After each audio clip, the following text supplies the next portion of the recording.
this is a genuine twist and turn I never really thought was going to be the case with Victor's character.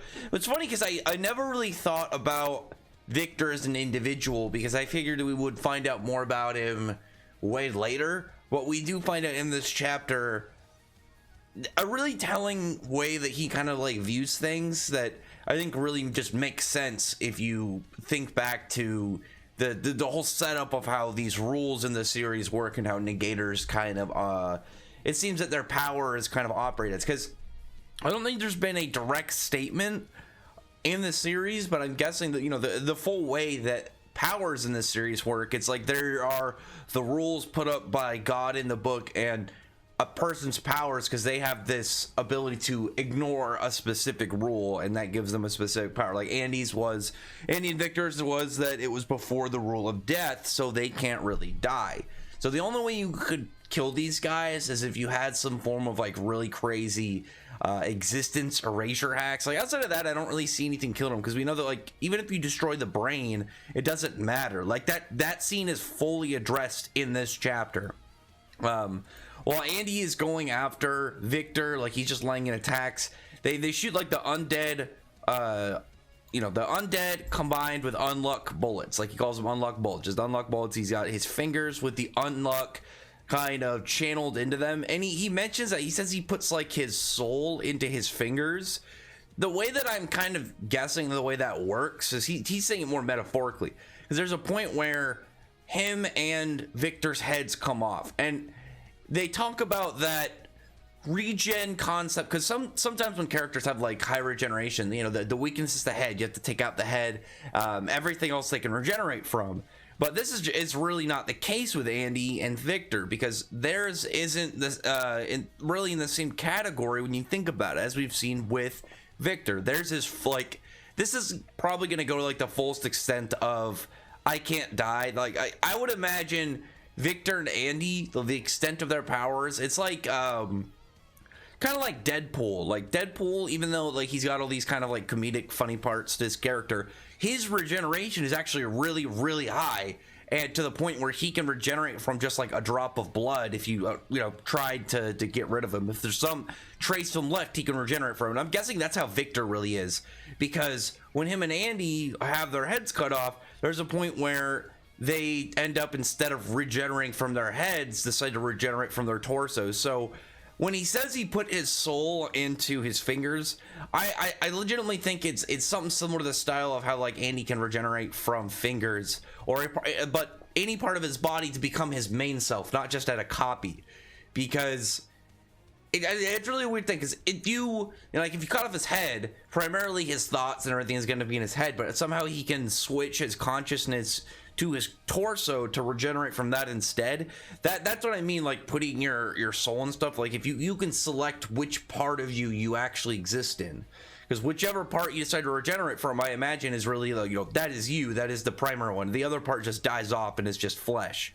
But during that, like, you just have him and Andy trading attacks. Andy, for the most part, obviously can't keep up with Victor. We know that he's doesn't just have the extent of control and experience with the undead power as Victor does, and Victor is just outright seemingly more powerful, just in sheer output level. But the thing that Andy has that makes him so useful in this fight is Victor's fighting by himself, whereas Andy is fighting with Izumo, and he's able to combine her negator power with his. Obviously, like, her unluck ability is definitely way better than like as it would be in the general sense of just, oh yeah, I can, you know, make bad stuff happen. When we find out about how like more of the powers work, and how her power might be the secret to killing God because of its ability to kind of like, they're not just meteorites and whatnot she can pull in. For example, they're fragments of a previous Earth that was destroyed. So she has this weird connection that can affect you know, stuff in the cosmos. I'm wondering like the full extent of what Izumo's power is, because like I said, their powers, it's not as simple as, say, I'm just trying to think of a character off my head who has like a luck-based power. I'm just the first one I thought of was it Lucky Girl from Ben 10? The part like when Gwen first got power. That's what I'm thinking of. It's not like that where it has like its own kind of hacks, like some form of probability manipulation or something down those lines. It's more of this world selective. It has to do with God, because that's where the base root of all these rules come from, is God in these books. And if your power like affects, you know, something in this world, then it would be, you know, going against one of these rules, one of these aspects written into like the law of the universe by God and, you know, the book of Revelations and stuff. So I would imagine theirs is just all way further out extended and has way more of a deep-rooted hacks than you'd get obviously in your average version of the same ability. And I think we can see that definitely in the regeneration, the fact that like Victor and Andy can just regrow from their heads or their torsos, really anywhere on their body, because like I said, the standard kind of thing when it comes to characters and regeneration, you know, when you get to that like that level of they can just regenerate anywhere on their body, there's usually like, again, usually the restriction, it's like, oh well, they can't regenerate their heads. It's like you take the head out and they go like that's usually the last thing. Like you can have something as like straightforward and kind of like normal as like Ulki auras, where it's like I can regrow limbs but I can't regrow major organs. Or you can have something higher up like Dante Black Clover. We don't know if he can regrow without his head, but right now that's at least where he's at, because his head has been avoided for the damage. So we don't know whether or not he can, you know, regenerate from his head. But it's just right now there's more evidence that say like, you know, he can't, just because he hasn't done it. But it could easily change, you know, later on. But right now we know that for a fact about Andy and Victor.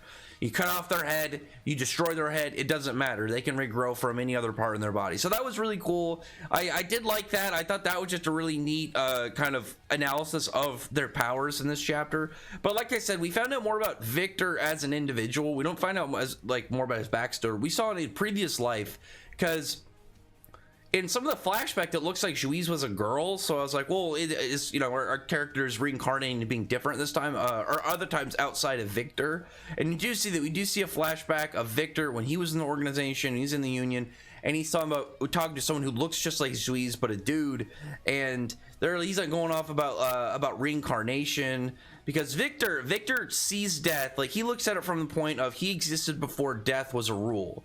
So he doesn't look at it from like the standpoint of like the cycle of life or the religious, you know, aspects of death or anything. He's just like, oh, you know, when your brain stops, you die and you're in the ground and you rot. And he just looks at it from way more of a technical standpoint. And there's the part where it's like, oh, you know, do you believe in regeneration and whatnot? And I feel like that's one of those things that it'd probably be really iffy for him, because like I said, he came before the rule of death, because he knows how death exists and everything involving that. But Juiz has reincarnated and has come back. So like Juiz especially, like we've seen it firsthand, like in this chapter especially, like it's outright right in the front of us, and we can see that this is seemingly a different different character, but at the same time same character than what we know.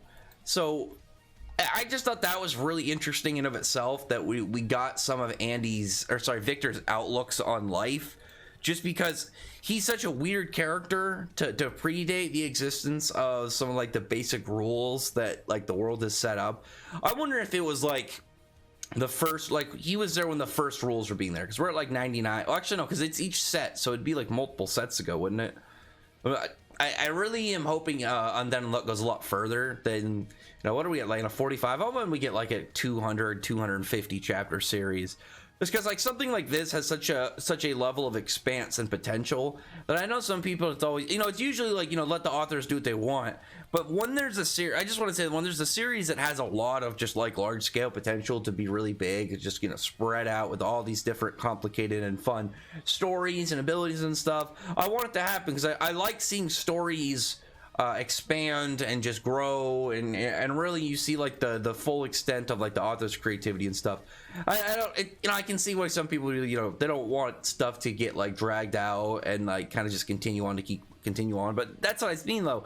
There's so much Undead Unluck we haven't really explored. Like we could have stories just based on telling of like how, you know, each of the like the big rules came to be. Like we could have flashbacks and see stuff like that, or we could have some way for like, maybe there's a quest that comes up, it's like, yeah, erase one penalty, you get to erase one penalty in like, you know, in a category, and that gives you the ability, you know, make it a little easier on them, but also be like, well, what rule did they take away? There's stuff in there that holds a lot of potential just for future plot lines. But at the end, they defeat Victor with some of the you know, the unluck stuff, like the end, like they crash a plane into him, and they have one of the capsules from the Union that, you know, that they used on Andy to limit his regeneration abilities so they could capture him. And again, this is also, like, just to keep in mind, this is inside of like that dreamscape, so this isn't the real Victor. And on top of that, like, Victor didn't seem like he was fighting all out. Like, he seemed like he was more of just putting in the regular effort, because when we saw him use Deadline, that first attack, and, you know, wipe out a giant chunk of the city, he didn't use anything to that level again, really. He used a couple attacks, but he didn't use any of just these massive cleave attacks or just large scale AoE destructive abilities. Like, Andy was there keeping up to him to a degree, but I feel like Victor just wasn't going all out, because Victor seems like one of those guys that he's dark and he's willing to do bad things, but he's not fully evil. He's like a bad guy that isn't like, I'm unsavable, I'm some like dude who's just gonna kill everybody that gets in my way or looks at me funny. He just seems to be one of those dudes who's just so, instead it's that he's somebody who can kill and somebody who will kill, but he's so desensitized and he's such a like a locked up kind of like loner individual that it's just kind of risky to mess with him at all. But I don't think that if like he was in charge, like he was in the main body, he's like not like Sukuna, where he would go like kill people for fun. It'd be like he'll kill anybody that pisses him off or gets in his way, but he's not gonna go out and look for specifically that, you know, just murdering people for the sake of murdering people, essentially. Like he's a weird character right now. We don't know too much about him. I'm waiting to get to his own backstory, but I'm guessing that's not gonna be for a while. Like it's gonna be a bit, but I really liked how they beat him, and like this chapter was more like it was part Victor, but also part and very heavily focused with Andy and Izumo, showing their teamwork and you know their abilities together. And I think it also just built their relationship a little bit extra. So other than that, though, comment below, tell me your thoughts about this chapter. Like I said, Victor's a really interesting character at the moment, just because he fits into that idea. Like, he's not the same thing, but he fits in that idea of, you know, that really powerful creature or being that's inside the main character. And obviously there's a lot of different variables beyond that, but he's somebody that we're seeing in a little bit of a different light than, say, like you know, Sukuna or Kurama or something. You know, it's way more. It's already shown some human aspects to him, and I think that's really important. So I'm curious to know what the author has planned. But other than that, comment below, thumbs up the video from the like button, subscribe, and check out my other videos. But other than that, I appreciate everyone who's already subscribed. And thank you all for listening. Bye.